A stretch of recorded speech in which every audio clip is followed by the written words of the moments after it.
अखिलेश यादव हैं वो अपनी लीक पर जो उन्होंने लाइन खींची थी उसी ट्रैक पर वो चलते रहे और उन्होंने जनता से जुड़े मुद्दे उठाए। तो चलिए यहाँ पर कुछ बाइट्स भी राजनेताओं की हमारे सामने आ रही हैं, सुनते हैं क्या कुछ कहते। और यहाँ पर गायत्री प्रजापति की जो पत्नी है जो चुनावी है वो इस वक्त क्या कुछ बोल रही है, चलिए सुनते हैं। क्या लग रहा है कि अमेठी की जनता क्या मतदान की है, किसके पक्ष में? जनता पे पूरा भरोसा है, जनता हमारे साथ सब आ रहा है। हाँ जी। आप लगातार जो है इमोशन कर रही हैं और जो विपक्षी लोग हैं उसको जो है झूठा इमोशन बता रहे हैं, उस पर क्या कहना है आपका? विपक्षी वाले तो झूठ बोलना उनको कुछ नहीं है ना, कुछ है तो है ही नहीं, कुछ उनके है सब नहीं, झूठे कोई तो मुद्दा है। यहाँ अमेठी के लिए कुछ कोई मुद्दा इनके है ही लिए नहीं, सच्चे बस हैं तो हम लोग के आंसुओं पे कमेंट कर रहे हैं, उनके पास कोई। तो ये थी गायत्री प्रजापति की पत्नी जो लगातार खबरों में बताती रही कि यहाँ पर उनकी दोनों बेटियां और वो खुद यहाँ पर जनता के बीच गए, रो रो कर उन्होंने वोट मांगे और वो कह रही हैं कि उनके पति बेकसूर हैं और वो जेल से बाहर छुड़ा सके ये तो नहीं हो पाया, लेकिन फिलहाल वो जेल में ही हैं। और अब उन्होंने कहा है कि जो भी उन पे आरोप लगाए गए हैं वो झूठे, लेकिन इमोशनल कार्ड खेलने की कोशिश की गई, आंसू भी बहाए गए लोगों के सामने और वोट देने की अपील की। दिव्या जी, अब हम मुद्दों की बात कर रहे थे, तो सवाल ये है कि यहाँ पर कई मुद्दे सामने आए, जो बयान आए उसके बाद गर्मी, चर्बी और आतंकवाद तक को यहाँ पर चुनावों में लेकर आया गया। लेकिन उसके बावजूद क्या ये सिर्फ अखिलेश यादव को जाल में फंसाने की एक रणनीति थी या फिर यहाँ पर चुनाव को भटकाने की कोशिश की जा रही थी कि यहाँ पर बेरोजगारी की बात ना हो, महंगाई की बात ना हो और ये चुनाव एक बार फिर जो ध्रुवीकरण बीजेपी की तरफ से किया गया वो नहीं कर पाए? ये केवल अखिलेश को भटकाने की कोशिश नहीं थी, बल्कि पूरे भारत के लोकतंत्र को भटकाने की कोशिश है। ये आज से 30 साल पहले एक फार्मूला जो है भारतीय जनता पार्टी के हाथ पे लग गया था और उसे लगा था कि इसे लेकर आगे बढ़ा जाए। जब वो मंडल के खिलाफ कमंडल वाला इशू उठाया गया और बाबरी मस्जिद को लेकर आंदोलन किया गया, उसके बाद उसको लेकर बहुत सारी तरह के पूरे भारत भर में एक तरह से समझे कुछ जगह दंगे हुए, कुछ जगह और जो एक जगह समाज का जो बिखराव हुआ, उसके बीच से भारतीय जनता पार्टी की सत्ता तक पहुंचने की राह जो है वो आसान हुई थी। इसका कारण ये है कि आप अगर स्वतंत्रता के शुरुआत से आप देखिए तो भारत के भौतिक विकास में इनका कोई बहुत ज्यादा योगदान नहीं रहा था। इस मामले में कांग्रेस उन पर हमेशा से भारी पड़ती रही है। तो उनके पास ऐसा कुछ न कुछ चाहिए था कि जिस कार्ड को वो खेलें और इसके जरिए वो सत्ता तक पहुंचे। अब आप ये हिसाब लगाइए कि बीच में जरूर चाहे मोरारजी देसाई की सरकार बनी 77 में, जिसके तहत उस पुराने जनसंघ के कुछ लोग शामिल हुए। उसके बाद तो लगभग समझिए कि 41 साल जो है वो सत्ता के लिहाज से सूखा रहा भारतीय जनता पार्टी या पुराने जनसंघ के लिए, तो बहुत ज्यादा इंतजार नहीं कर सकती थी। तो ये जो हिंदुत्व का जो कार्ड उसके हाथ में आया, वो समझिए कि 89-90 के आसपास से लगातार बढ़ाती रही। मुस्लिमों के तुष्टिकरण के नाम पर उन्होंने इसको शुरू किया, फिर धीरे धीरे पूरे समाज में वो बिखरता गया। फिर उन्होंने एंटी मुस्लिम जो वोट्स हैं उसका कंसोलिडेशन करना शुरू किया। तो इस चीज के कारण ये है कि पिछले आप अगर 30 सालों का अपने भारत के लोकतांत्रिक इतिहास को देखें तो कोर इश्यूज जो होते हैं, जो ठोस मुद्दे होते हैं जिनसे हमारा जीवन स्तर सुधरता है, चाहे वो बिजली हो, पानी हो, इन सब चीजों से हम लगातार भटकते रहे। उसके बाद जब 2004 में जब इनकी सरकार आई कांग्रेस की, उसने वापस इसमें लाने की कोशिश की। मनरेगा जैसी स्कीम चालू हुई, आरटीआई जैसी स्कीम आई, शिक्षा का अधिकार लाया गया। तो वापस जो हमारी जो जमीनी इश्यूज हैं उसको फिर से लाने की कोशिश तो हुई, लेकिन वहां पर चूंकि भारतीय जनता पार्टी की बहुत ज्यादा उपलब्धियां कभी भी नहीं रही, उनका वह कोई कौशल भी नहीं है किस तरीके का विकास कर सके, तो उन्होंने अंततः वापस वहीं जाने की सोची। और इस तरीके से मेरा यह कहना है कि यह केवल अखिलेश को या किसी और को भटकाने की कोशिश नहीं है, ये समग्र भारत के लोकतंत्र को ही उन्होंने भटकाने की कोशिश की है। और ये अच्छी बात है कि उस भटकाव के उस रास्ते में, उस भूल भुलैया में, उस जंगल में जो है वो अखिलेश, प्रियंका, जयंत चौधरी, किसान, युवा, बेरोजगार, ये सब जो है नहीं फंसे और वो धीरे धीरे जो बाहर आ रहे हैं। यही इसीलिए उत्तर प्रदेश का चुनाव मेरे लिए हमेशा आशा की किरण जगा रहा है कि इसके कारण कम से कम भारतीय राजनीति जो है वापस अपनी पटरी पर आ रही है। हमारी इशू ये नहीं है कि आप कितना बड़ा मंदिर कहाँ पर बनाते हैं या कितनी बड़ी मूर्ति आप कहाँ पर बनाते हैं। जिसके लिए होगा उन्हें मुबारक हो ये सब। लेकिन मुझे अगली पीढ़ी के लिए ये जानना है कि आप उनके लिए कैसा भारत सौंप के जा रहे हैं। क्या वहां पर केवल मंदिर रहेंगे जिसके बाहर हमारे बच्चे बैठकर क्या कटोरा लेके बैठेंगे, या उन बड़ी बड़ी मूर्तियों को ताकेंगे।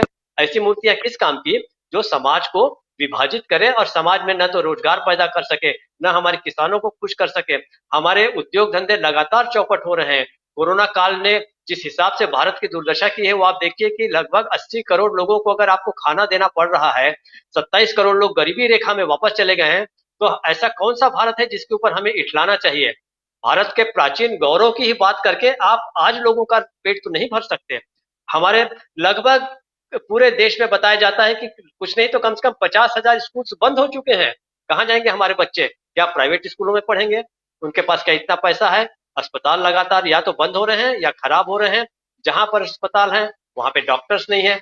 तो इन इश्यूज की चिंता भारत की राजनीति कब करेगी? हमारे मतदाता भी धन्य हैं जो उन चीजों में बहक जाते हैं। तो मुझे ऐसा लगता है कि यह जो चुनाव है इसका नतीजा जो निकलेगा वो निश्चित रूप से लोगों की आंखें खोलने वाला रहेगा। इसलिए मैं इस चुनाव को बहुत महत्वपूर्ण मानता हूं। जब काफी दूर बैठा हूं उत्तर प्रदेश से, लेकिन मेरा ऐसा मानना है कि उत्तर प्रदेश ने भारत को हमेशा राह दिखाई है। स्वतंत्रता आंदोलन का सबसे बड़ा जो केंद्र था उत्तर प्रदेश ही था। उत्तर प्रदेश ने ही पूरे भारत को विकास की भी राह दिखाई, राजनीति की राह दिखाई। मुझे ऐसी उम्मीद है कि इस समय भी ये जो चुनाव होगा इसके जो नतीजे आएंगे, और ये अच्छी बात है कि नतीजे अपेक्षित दिशा की ओर बढ़ रहे हैं और इसमें इश्यूज जो हैं कंसोलिडेट होंगे, तो पूरे भारत को एक नया रास्ता मिलेगा, नई राजनीति निकल कर आएगी। इसलिए मैं प्रियंका को लेके बहुत ही आशान्वित हूँ। इसके लिए कि मुझे उसके पॉलिटिकल करियर की कोई चिंता है। हमने अपनी पत्रकारिता जो शुरू की वो कांग्रेस विरोध से की, क्योंकि हमारी आंखें जो खुली पत्रकारिता में वो तो आपातकाल के दौरान खुली थी। तो हमें पता है कि कांग्रेस ने क्या क्या खराबियां हैं, क्या क्या नुकसान भी किए, वो भी हम उससे वाकिफ हैं। लेकिन प्रियंका जिस सकारात्मकता के साथ और जिस स्पष्टता के साथ, जिस निर्भीकता के साथ इस चुनाव में उतरी हैं, वह निश्चित रूप से इस भारत की दिशा को बदलेगा। ये ठीक है कि इस चुनाव में सपा को उसका फायदा मिलेगा, रालोद को मिलेगा, क्योंकि वहां पर संगठन वैसा मजबूत नहीं था। लेकिन 2024 का चुनाव बिल्कुल एक अलग तरह के मुद्दों पे लड़ा जाएगा और भारत की राजनीति इस चुनाव के बाद वैसी नहीं रह जाएगी जैसी आज है। परवीन जी।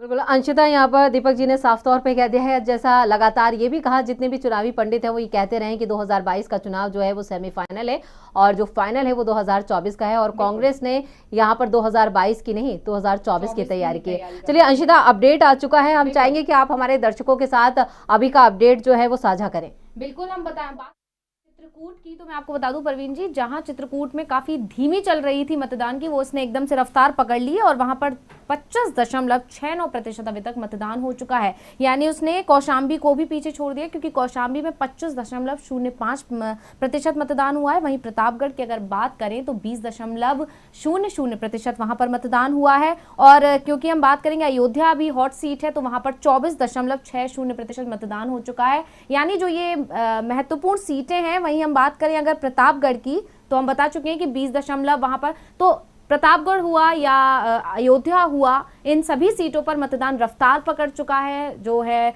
मतदाता तेजी से बाहर निकल रहे हैं और मतदान कर रहे हैं। हम फिर से एक बार अपील करना चाहेंगे डीवी लाइव के माध्यम से कि जाएं और पहले मतदान करके आए। जिन जिन दर्शकों जो भी हमारे साथ जुड़े हुए हैं, अगर उन्होंने मतदान नहीं किया है तो वो जाकर भी मतदान करें, क्योंकि ये बहुत ही अहम है, महत्वपूर्ण है। यूपी की सत्ता किसके हाथों में जानी चाहिए, ये पावर आप लोगों के पास है, तो उसका पूरा इस्तेमाल करें। तो इसी तरह से परवीन, जो हम देख पा रहे हैं, मतदान तेजी पकड़ रहा है, रफ्तार पकड़ रहा है और धीरे धीरे सुल्तानपुर की अगर हम बात करें तो 22.48% अभी तक मतदान वहां हो चुका है। तो ऐसे में जो आंकड़े आ रहे हैं वो हम धीरे धीरे और आगे बताते जाएंगे, लेकिन अभी तक जो आंकड़े हैं उससे साफ पता चल रहा है कि जो है बदलाव की तरफ बढ़ रहा है आंकड़ा, वोट परसेंटेज बढ़ रहा है धीरे धीरे। और अभी 11-12 बजने वाले हैं और ये 11 बजे तक का जो आपने हमें बताया कि कितना मतदान हुआ है, कितना फीसदी उत्तर प्रदेश की किन किन सीटों पर कितना मतदान हो चुका है, ये हमारी सहयोगी अंशिता ने आपके साथ साझा किया है। और हमारे मेहमान लगातार हमारे साथ बने हुए हैं और गायत्री प्रजापति की जो बेटी हैं उन्होंने क्या कुछ कहा है मीडिया से, चलिए वो भी सुन लेते हैं। कि विकास के लिए मुद्दा लेके बोलते हैं, ये सब नहीं बोल रहे, बस हमारे साथ क्या हो रहा है, हमारे आंसुओं पे कमेंट किए जा रहे हैं, क्योंकि उनके यही मुद्दा मिल रहा है, इसी पे उनको वोट चाहिए। और कोई मुद्दा हो लेके बोले, जनता के बीच जाए ना, और कोई मुद्दा नहीं है। आपके विपक्षी लोग कह रहे हैं 4-4 फार्चूनर लेके आप जो है आप न्याय मांग रही हैं, इसका क्या मामला है? लेके घूम रहे हैं, उनको कितना है, आप सबको पता होगा, उनके साथ बहुत ही ज्यादा है, आचार संहिता का उल्लंघन करते हुए गए हैं। हम लोग नहीं बोले हैं, हम लोग मर्यादा में गए हैं उनके साथ, मतलब अपना दबंगई से जा रहे हैं, गुंडागर्दी दिखाते हुए जा रहे हैं। चल रही है। हम लोग 3 ही गाड़ी लेके जाते थे। आपने चुनाव की निष्पक्षता पर सवाल उठाया है, क्या कुछ ऐसा यहाँ गड़बड़ हो रहा है क्या? गड़बड़ बहुत हो रहा है, हमारे कार्यकर्ताओं को धमकी दिया जा रहा है, उनको वोट तक डालने के जाने के लिए परमिशन नहीं दिया जा रहा है। कह रहे हैं 27 तारीख को आपको देख लेंगे।